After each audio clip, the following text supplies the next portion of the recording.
Hello viewers, मैं हूं वंदना झा और आज का हमारा टॉपिक है राइबोसोम। फ्रेंड्स, जैसा कि आपको पता ही होगा कि हमने एंडोप्लाज्मिक रेटिकुलम के टाइम, जब हम एंडोप्लाज्मिक रेटिकुलम की स्टडी की कर रहे थे, उस टाइम हमने स्टडी किया था कि ये रफ एंडोप्लाज्मिक रेटिकुलम पे कुछ ग्रैन्युलर स्ट्रक्चर्स फाउंड होते हैं। ये ग्रैन्युलर स्ट्रक्चर्स ही राइबोसोम होते हैं। आज हम इसी की स्टडी करेंगे। ये एक डिटेल्ड फीचर है एक राइबोसोम का। राइबोसोम, जैसा कि नाम से ही है, ये ग्रैन्युलर होता है। ये ग्रैन्युलर स्ट्रक्चर है जो कि साइटोप्लाज्म में फ्रीली सस्पेंडेड होता है या एंडोप्लाज्मिक रेटिकुलम के ऊपर इस तरह से अटैच्ड रहता है। राइबोसोम्स जो हैं, ये आरएनए के बने होते हैं।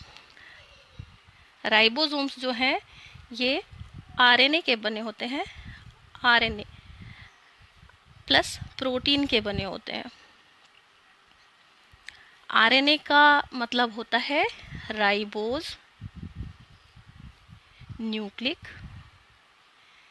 एसिड, और प्रोटीन, इन दोनों को ऐड करके जो स्ट्रक्चर होता है वो राइबोसोम होता है। और ये मेम्ब्रेनलेस होता है। ये मेम्ब्रेनलेस होता है, इसके ऊपर कोई मेम्ब्रेन नहीं पाई जाती। मेम्ब्रेनलेस होने का मतलब इसके ऊपर कोई मेम्ब्रेन नहीं पाई जाती, इसलिए ये कोई ऑर्गेनल नहीं है।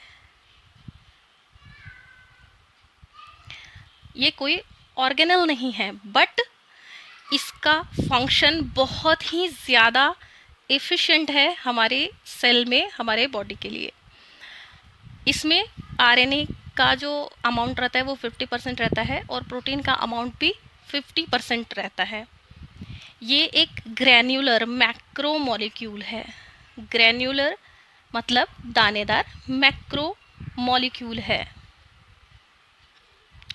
है जो कि साइटोप्लाज्म में सस्पेंडेड रहता है। साइटोप्लाज्म में सस्पेंडेड रहता है और रफ एंडोप्लाज्मिक रेटिकुलम के सरफेस पर अटैच्ड रहता है। रफ एंडोप्लाज्मिक रेटिकुलम के सरफेस पर अटैच्ड रहता है ये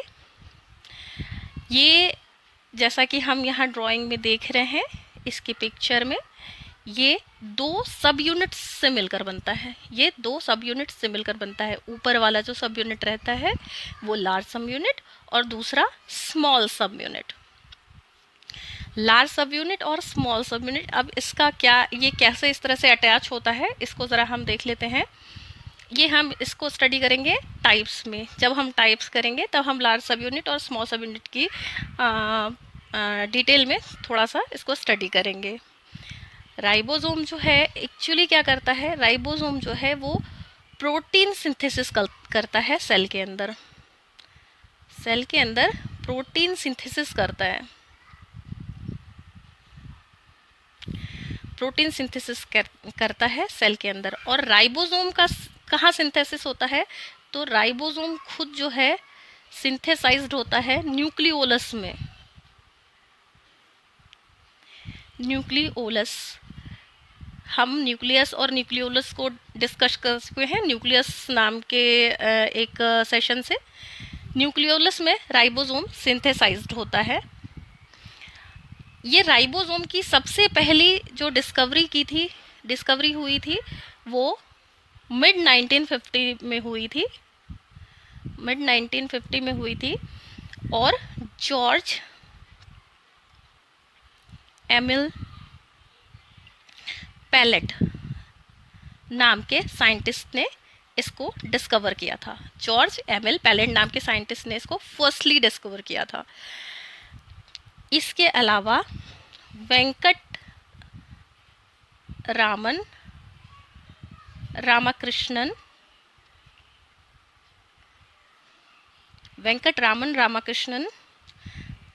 थॉमस स्टीट्स और एडा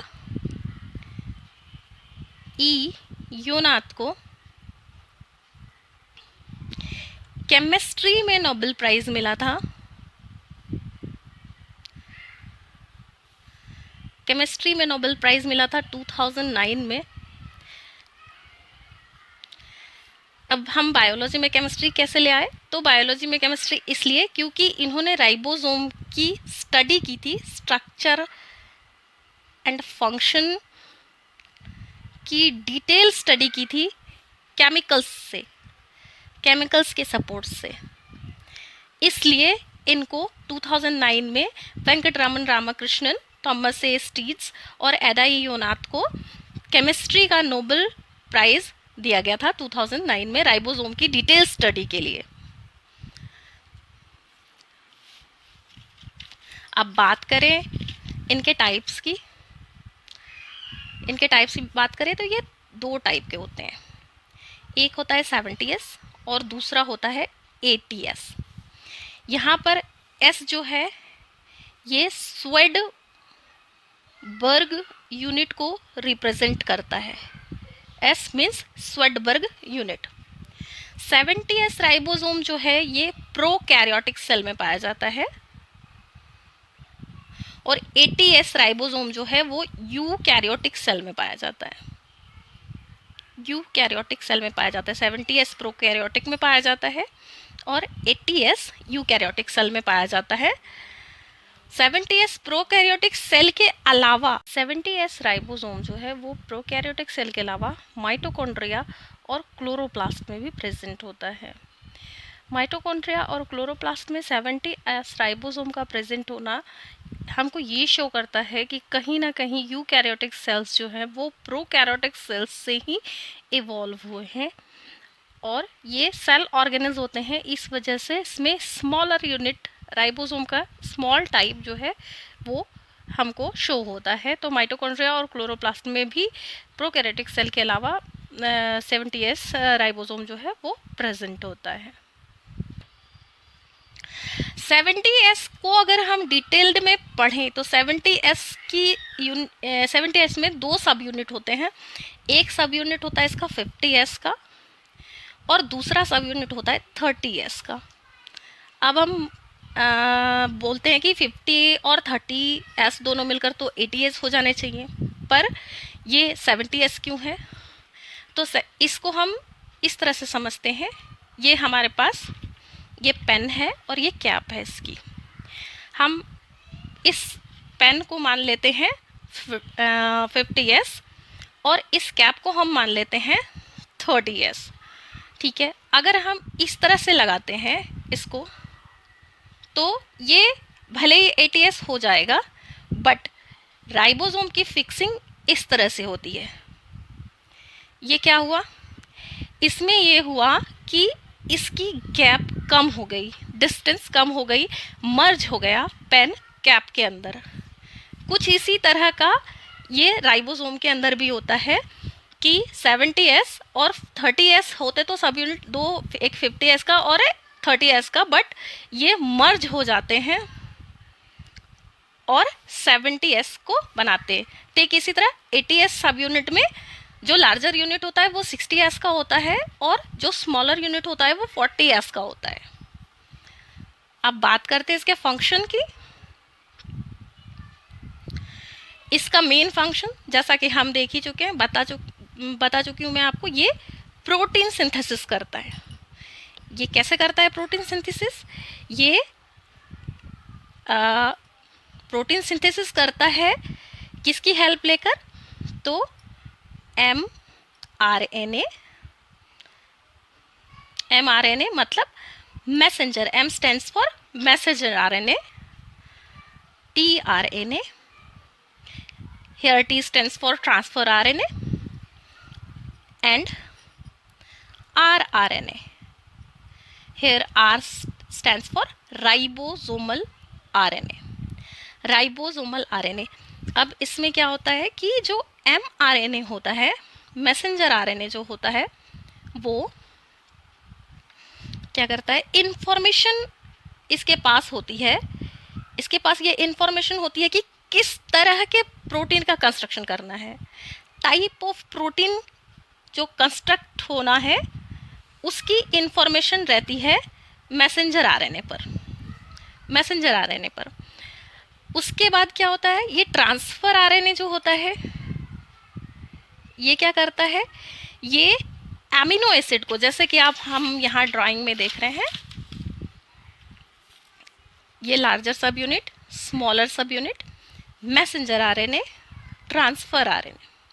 ये ट्रांसफर आरएनए क्या करता है, एमिनो एसिड्स, ये बीड्स आप देख रहे हैं कलरफुल बीड्स, ये एमिनो एसिड यूनिट को यहाँ पर रिप्रेजेंट कर रहा है। ये एमिनो एसिड की यूनिट्स मिल करके पॉलीपेप्टाइड चेन बनाती हैं। ये पूरी एक चेन बनी हुई है। ये छोटे छोटे यूनिट्स आप देख रहे हैं, ये छोटे छोटे यूनिट्स जो हैं एमिनो एसिड्स के, इन्होंने एक जैसे मोतियों की माला आप समझ लें, तो ये एक चेन बना रहे हैं एमिनो एसिड्स के बीड्स मिल करके, और इस चेन को कह रहे हैं पॉलीपेप्टाइड चेन। पॉलीपेप्टाइड चेन कह रहे हैं, एमिनो एसिड के छोटे छोटे ब्लॉक्स मिलकर पॉलीपेप्टाइड चेन को बना रहे हैं। ये पॉलीपेप्टाइड चेन, ये type of protein messenger RNA ने मैसेज दिया है कि कौन से टाइप का प्रोटीन बनना है। और ट्रांसफर आरएनए क्या कर रहा है, transfer RNA messenger amino acid को ला रहा है कहाँ, मैसेंजर आरएनए के पास, मैसेंजर आरएनए के पास। किस लिए, तो पॉलीपेप्टाइड चेन बनाने के लिए, पॉलीपेप्टाइड चेन बनाने के लिए। इस तरह से फंक्शन होते हैं, और इसमें कोडॉन्स और एंटी कोडॉन्स बनते हैं, जो कि हम हायर क्लासेस के लिए पढ़ेंगे। मेन फंक्शन यही है, प्रोटीन का फॉर्मेशन। ये पॉलीपेप्टाइड चेन फिर डिफरेंट टाइप के प्रोटीन का फॉर्मेशन करते हैं, डिफरेंट टाइप के प्रोटीन का फॉर्मेशन करते हैं। और जैसा कि हम जानते हैं कि एंजाइम्स जो है वो भी टाइप ऑफ प्रोटीन है, और हमारे बॉडी में एंजाइम्स का क्या फंक्शन है ये हम अच्छी तरह से जानते हैं। हमारे हर एक वर्क के लिए एंजाइम चाहिए, चाहे वो डाइजेशन हो या फिर किसी भी चीज़ का एब्जॉर्प्शन, इन चीज़ों के लिए हमें एंजाइम्स की ज़रूरत होती है। और इस वजह से जो राइबोसोम है वो हमारी बॉडी के लिए एसेंशियल पार्ट है, ऑर्गेनेल नहीं है, बट ये ऑर्गेनेल की तरह ही फंक्शन करते हैं, क्योंकि ये हमारे शरीर का सबसे महत्वपूर्ण जो कंपोनेंट है, एसेंशियल एलिमेंट है, प्रोटीन का फॉर्मेशन करते हैं। मुझे लग रहा है कि आपको ये सब समझ में आ गया होगा। अगर आपकी कोई क्वेरीज या क्वेश्चन हो तो आप कमेंट बॉक्स में दे सकते हैं। Thank you.